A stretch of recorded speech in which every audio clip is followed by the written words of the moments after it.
Story time. So today I want to share a little bit about my journey into high value dating and the sprinkle life. Shira 7 has put us on to so much game since she has been out blowing up all of it for decades, but I discovered her in 2018.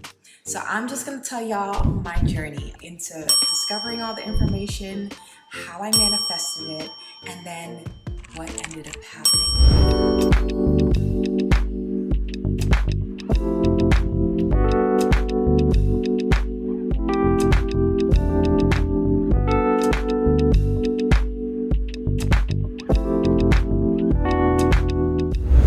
So the reason why I decided to make this video today is because I really wanted to share my story, share my journey into the sprinkle life as we now know it, and how I started to attract high value men, and what I ended up doing, how I ended up living, and my takeaways from that experience that I am now implementing in my life moving forward. So check it out and let me know what you guys think in the comments when you have finished the video. Thank you. Boom. So it's 2018 and I come back from the Dominican Republic after spending a few months there. I graduated college and I was like, you know what? I'm gonna go to the DR. I'm gonna help people build houses and just live my best life. Did that, came back and was like, you know what am I gonna do now? I think real estate is something I should do. So I started studying for my real estate license, but then in the meantime, I was like, you know what? I need to make money. Like, I don't know what I'm gonna do. I decided to become a bottle girl. And really that opportunity kind of landed in my lap. A friend of mine at the time, she actually was gonna do it and then was like, I'm a fiance, I can't really be about that life. Hey, do you want to do it? So I was like, maybe.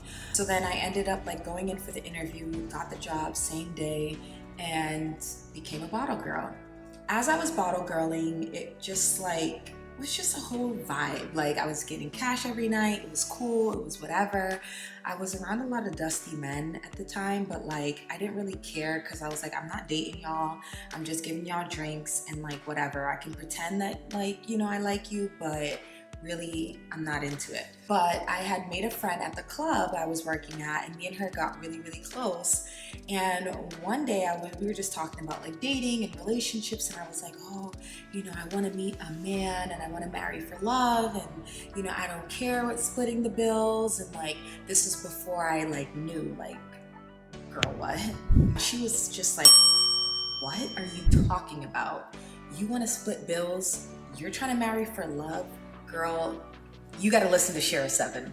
And I was like, Shira who? And then she's like, yeah, Shira 7. She's this girl on YouTube. You got to listen to her. So she started sending me videos. I started listening to her content.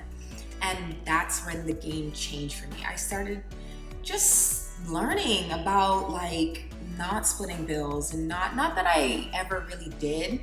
I always like attracted men that were like providers and like, you know, really wanted to gift me things and take care of me and pay the bills. Like the first boyfriend I had, we moved in together when I was 18.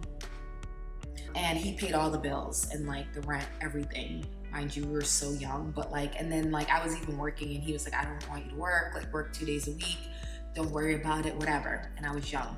And then I met more and more men that were like that. But I was also young, so I was dating like the DJs, stuff like that and whatever. And I was also dating men who were such cheapskates and didn't want to spend that much on the date and the dinner, and took me to little Fridays and stuff like that or whatever. Up until that point, I still had that mindset of just like, well, maybe it's okay. So I started listening to Shira 7 and started changing my perspective. So I was working as a bottle girl, and then I finally got my real estate license and I started working in real estate. So I was doing that more so than I was working in the club. And the club ended up switching over and becoming a LGBTQ night club.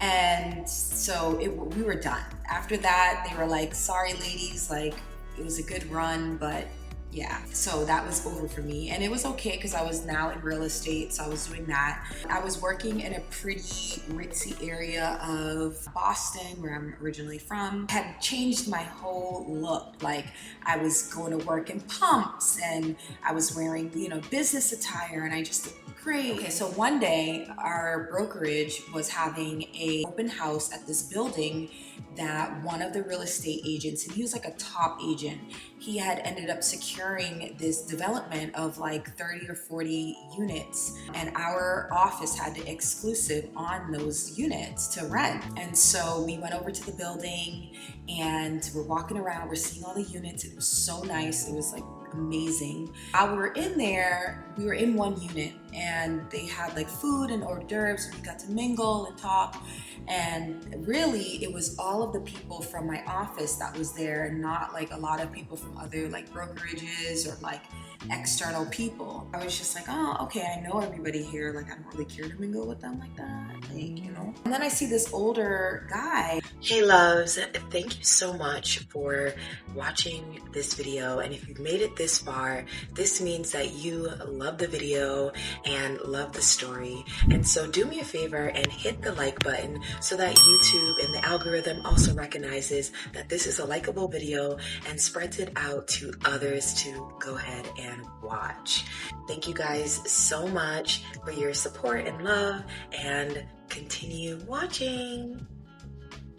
And I'm like, I wonder who he is. He probably works for the building, or like, maybe he was the construction guy here that helped build it or whatever. But I was interested in him. I was just, well, not interested in him, but he was interesting.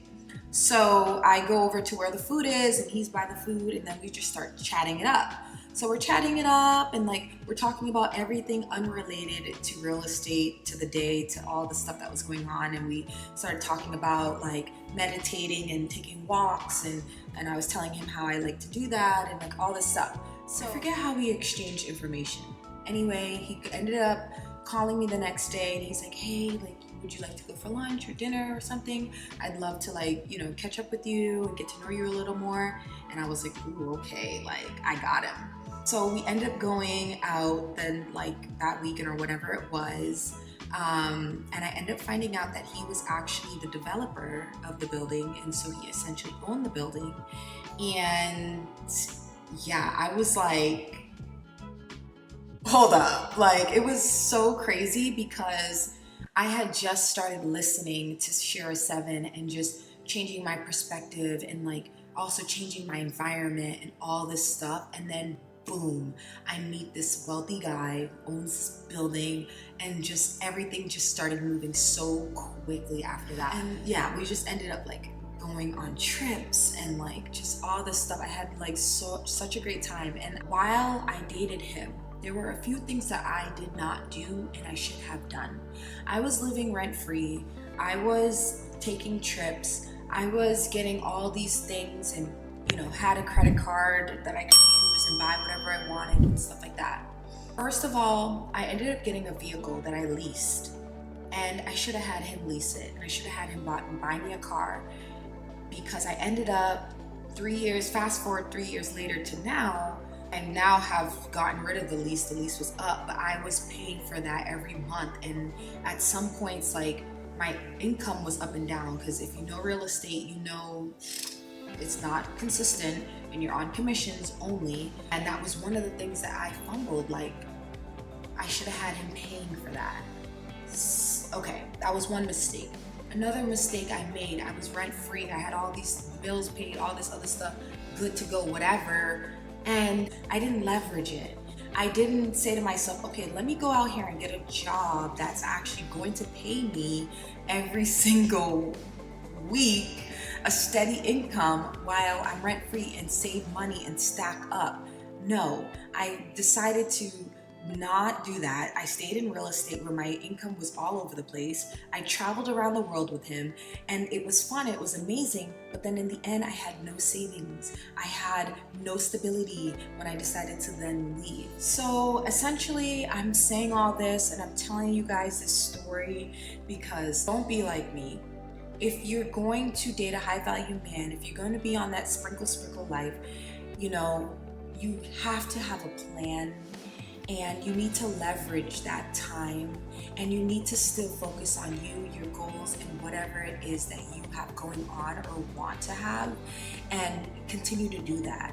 All of the stuff that they're doing for you or getting you or whatever should be things that are literally going to help you build your future. And if anything happens, you still know that you're gonna fall back on solid ground. I'm not against doing the sprinkle life, but just make sure you're smart about it. Make sure you are securing that bag and you're thinking about your future, because you don't want to get in a place where you can't afford the things that you want or live the way you want, because now you're not with that person and you didn't set yourself up, okay? So definitely do that. And yeah, you can get the bags, you can get all the shoes and all these things, but get assets.